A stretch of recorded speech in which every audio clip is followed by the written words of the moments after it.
So I've stated this theorem. So G is a cyclic group, H is any subgroup of G, and then we conclude that H has to be cyclic itself.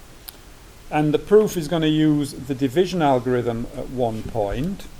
So let's start off the proof. Well, one possibility for a subgroup is that it's trivial. So H might just have the identity element in it. Remember, the identity element always constitutes a subgroup. It's called the trivial subgroup. But that's okay, because certainly if H is the trivial subgroup, then it's cyclic because it's just generated by the identity element. So that's one case disposed of.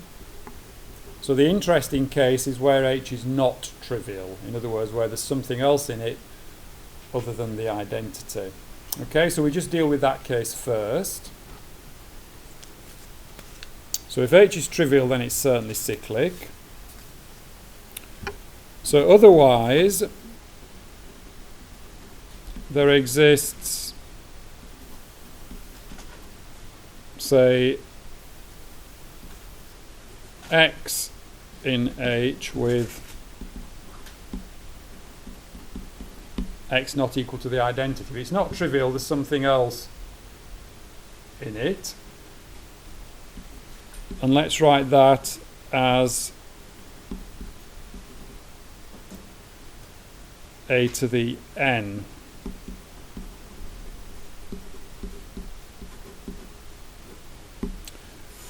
So A here is, I didn't actually say this, A is a generator for my group. So here, I should have said that really earlier. Since G is cyclic, I know it can be generated by some element. I'm choosing an element that generates it, call it A. Since X is an element of H, it's certainly an element of the group G, so I can write it as some power of A, because everything in G can be written as a power of A. Okay, so I'm taking an X in H. Now, since X is not the identity, I can actually choose N to be positive. Okay, now you might say, well, how do I know that I can take a positive N? How do I know it's not negative? So if my N at first sight wasn't positive, I can just then look at a to the minus 1. So since H is a subgroup, a to the minus 1 is in H as well. And if the power of A wasn't positive, then I can look at the corresponding power of a to the minus 1, which would be positive. So I'll let you think about that. So I can choose N to be positive, okay?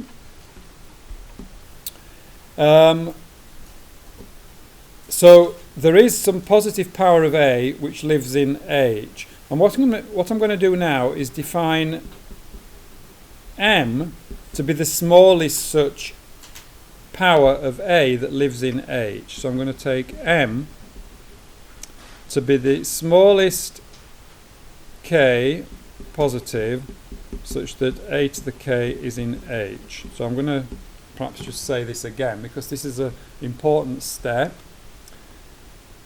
So I'm taking some non-identity element X which lives in H. I'm writing that as some positive power of A. So there's some positive power of A that lives in H. And then I'm going to take the smallest positive power of A that lives in H. So perhaps, just as an aside, I'll draw a picture.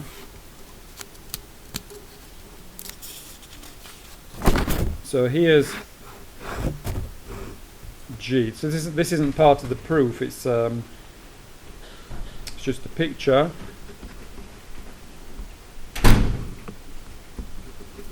Okay, so here's my group G, this oblong, the big oblong. Here's my subgroup H. Certainly it's a subgroup, so it's got the identity element in there. which I can think of as a to the power 0, and a is some element of G which generates G. So a may not be in H. So if I think about starting from the identity and multiplying by a, I might jump outside H and then multiply by a again. I might still not be in H, but since H contains something other than the identity, at some point, perhaps after a while, I will end up jumping back inside H after taking these successive powers of A. Okay? And so there's some positive power of A that lives in H. And all M is the smallest one. In other words, the first time I get back to H, I'm going to have that as the mth power of A. Okay? So I might get back to H lots and lots of times, but the first time I get back, I'll call that A to the M. Okay? So A to the M is in H, and it's actually the smallest power of H, the smallest positive power that actually does live in H. Okay? So now I've got this M, what do I do with it? Well, the claim is, which I've got to prove, that H is actually generated by A to the M. Okay? I'm trying to prove that H is cyclic. So I've got to prove that H is generated by one of its elements, and I claim that H is actually generated by this A to the M. So where M is the smallest power such that A to the M lives in H. So, well, certainly, since A to the M is an element of H, then the cyclic subgroup generated by A to the M is contained in H. So if A to the M is in H, thinking of H as a group in itself, then it certainly contains the cyclic subgroup generated by A to the M. Okay? In other words, if I take powers of A to the M, I will stay in H, because H is a subgroup. So we need to show what? Well, I'm trying to show that two sets are equal. How do you show that two sets are equal? You show that each is a subset of the other. We've already got fairly easily that the right-hand one is a subset of the left-hand one, so I need to show it the other way around. I've got to show that H is a subset of pointed brackets A to the M. And then I'll have finished, and I will have proved that. So how do I show that one set is a subset of another? We're going back to year one stuff. I want to show that H is a subset of pointed brackets A to the M. So I'm going to start with something in H and show that it is also an element of pointed brackets A to the M. So let X be in H.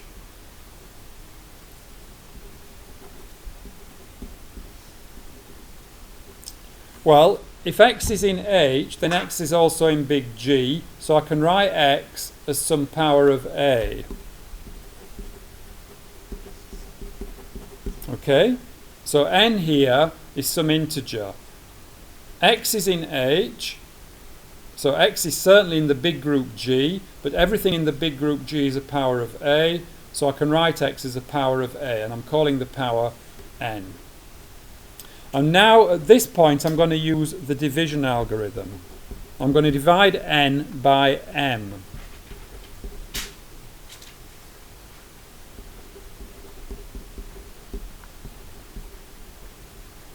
So Q here is an integer and R is the remainder.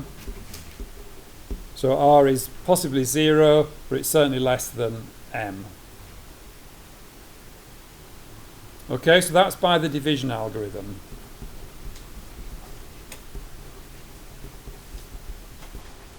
I can do that.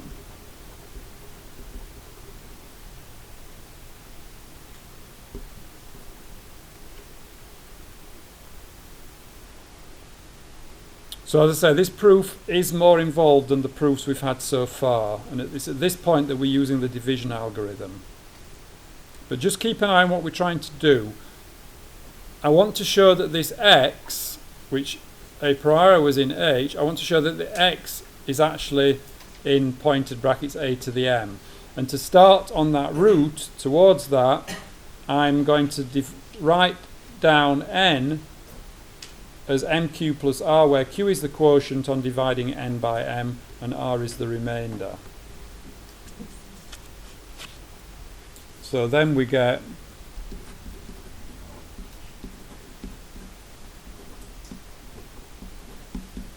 x is actually a to the mq plus r.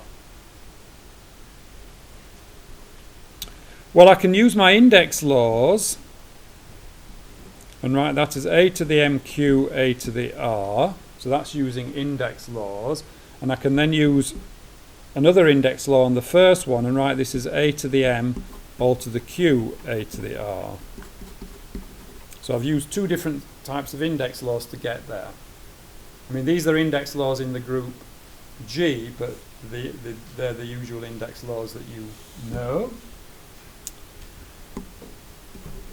I'm now going to get a to the r on its own, and there's really one or two steps to do this, but I hope now after 6 weeks, 5 or 6 weeks of group theory, we can do this perhaps in one step. How do I get a to the r on its own? I'm going to have to pre-multiply by this. So I get a to the r is a to the m to the minus q x. So I've pre-multiplied by a to the m all to the minus q, which gives an identity element here and leaves a to the r on its own. There's really 2 or 3 steps involved between these two lines, but I'm hoping that we can all do that now. I've pre-multiplied by a to the m to the minus q, and then I've swapped the two sides around. Now, what do we notice about this right-hand side? Well, x, remember, is in h, because I started off with an x in h.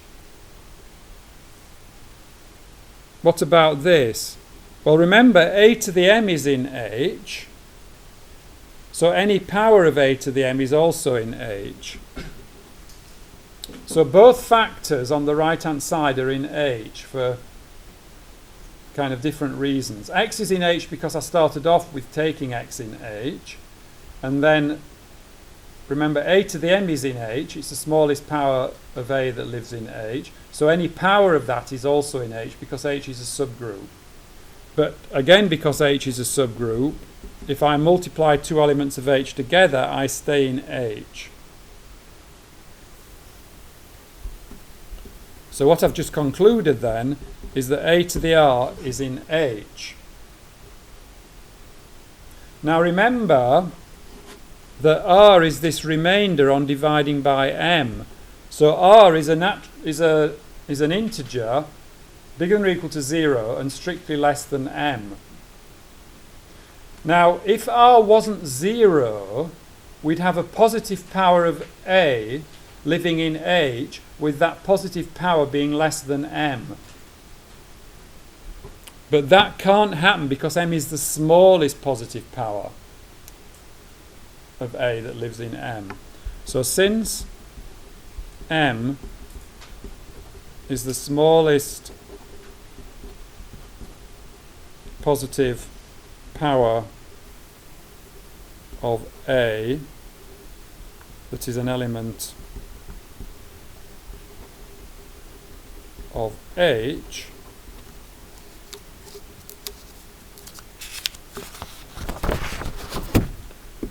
we must have r equals 0, because otherwise r would be a smaller positive power of A that lived in H, and we can't have that because M is supposed to be the smallest positive power. So we must have R equals 0. So that's a crucial step. It's using the minimality of M. Okay, so just say that again. M is the smallest power of A that lives in H, so R must be 0, otherwise R will be a smaller positive number than M, such that A to the R is in H, and that can't happen because M is the smallest one. So R has to be 0. So R is 0. So I'll just write that down again. So what we get then is that X, which remember was A to the MQ plus R, is A to the MQ because R is 0. But A to the MQ by our index laws, we've already done this once a few minutes ago, is A to the M to the Q. So what we've ended up with is that X is some power of A to the M. So X is actually in the subgroup generated by A to the M, because that's precisely what being a power of A to the M means. X is a power of A to the M. It's one of the powers of A to the M, so it's an element of the cyclic subgroup generated by A to the M. So we started with something in H, and we've ended up by showing that something is in the cyclic subgroup. So what we've proved is that H is a subset of this, because everything in H is in the pointed brackets A to the M as well. So we conclude finally that H actually equals A to the M. H is equal to pointed brackets A to the M, because we've already done the other way around. So i.e. H is cyclic.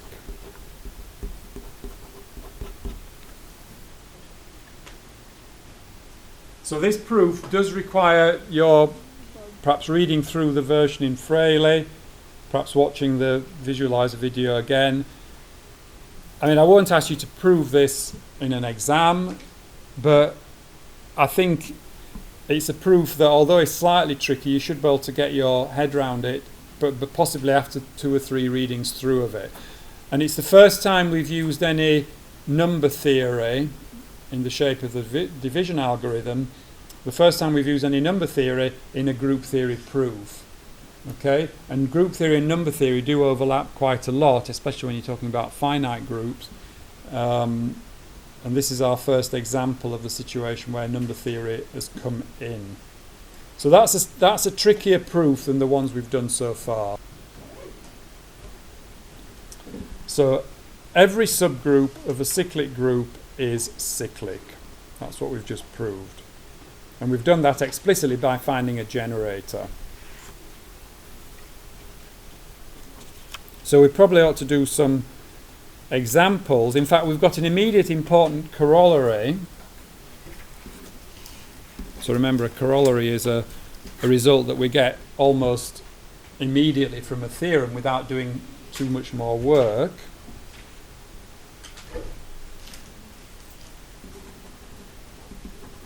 So if we consider the group Z, so we're going back to my remark of about an hour ago.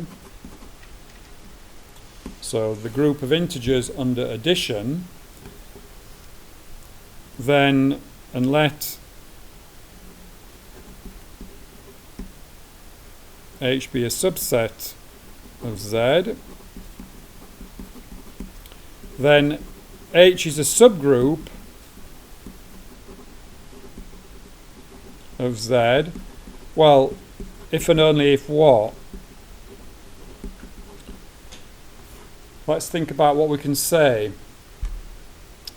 If H is a subgroup of Z, since Z is cyclic, from the theorem we know that H must be cyclic, but we know what the cyclic subgroups of Z are. They're these multiples of a given integer.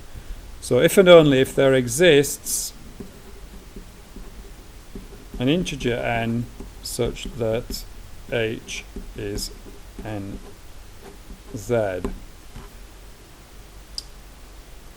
Well, I've stated this as an if and only if. Certainly if H equals NZ, then NZ is a subgroup, because it's a cyclic subgroup generated by N.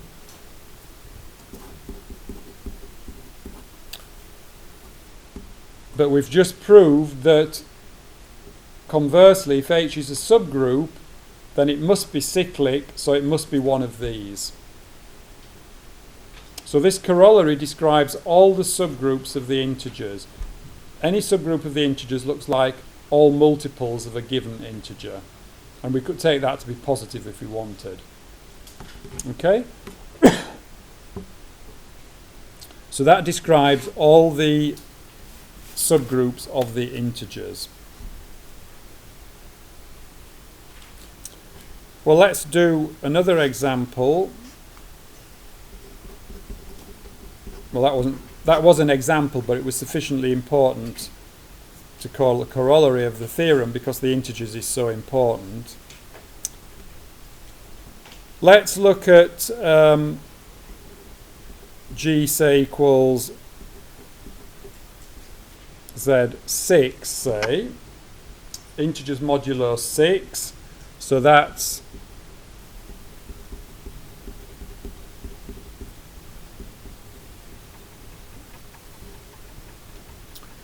a group of order 6, and as always we're abusing notation a bit here. These aren't really integers 0, 1, 2, 3, 4, 5. They're actually equivalence classes of integers under the equivalence class, under the equivalence relation that two integers are related if and only if they leave the same remainder on division by 6, but we're using the notation as if they are integers, and the group operation here is addition modulo 6.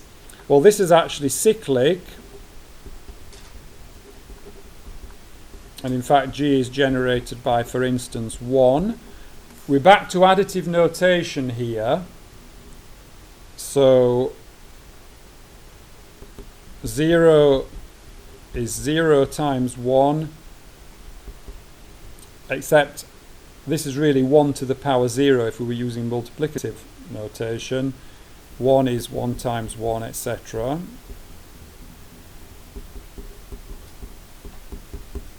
So G is generated by 1, so it's a bit similar to the integers being generated by 1, except here we're doing arithmetic modulo 6. It's actually also generated by 5 if you wanted to check that. So also G is generated by 5. So perhaps since we're in the early days of cyclic groups, we should check that. So how do I get G generated by 5? Well, I look at powers of 5. So 5 to the power 0, if you like, is 0. And so I just compute powers of 5, where I'm using the word power advisedly here.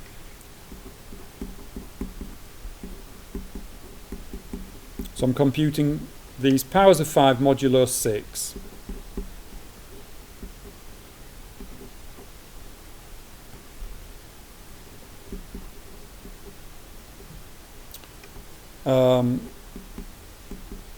So what have I got? I've got 0, 1, 2, 3, 4 and 5, and if I do the next one I get 0, which I'll put in brackets because that's where I started.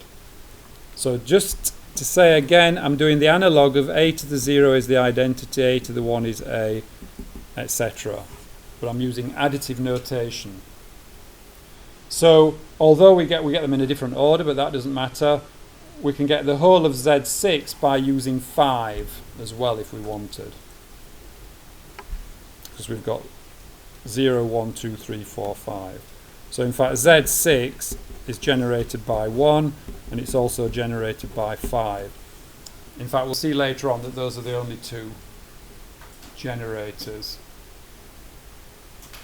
So this is another example of a cyclic group having possibly more than one generator. By the way, we should have known this anyway because 1 and 5 are mutually inverse in Z6 because 1 plus 5 equals 0. So this is another example actually of a group being generated by an element and the inverse of that element. So what about subgroups of Z6? Well, we know that all subgroups of Z6 are cyclic. So let's just write Z6 down again.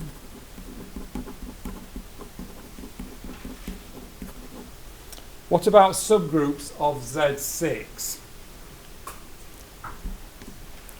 So there's no point looking for any subgroups that aren't cyclic because there aren't any.